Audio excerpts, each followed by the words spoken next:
Papilionereus è una farfalla africana. In questa specie maschi e femmine hanno una colorazione simile.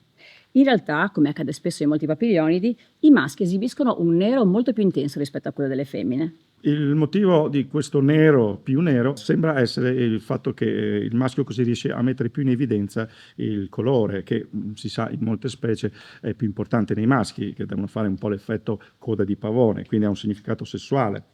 Ma come può una farfalla avere un nero più nero? Uno studio al microscopio ha evidenziato che le scaglie sono tutte bucherellate nei maschi per avere un effetto spugna. Questo fa in modo che le scaglie non riflettano come le scaglie delle femmine e quindi il risultato è un nero ancora più scuro, ancora più nero che nelle femmine. Ciao da Manuela Francesco dalla Casa delle Farfalle di Bordano. No, molto più nero della femmina. Sì, esatto. Molto più nero.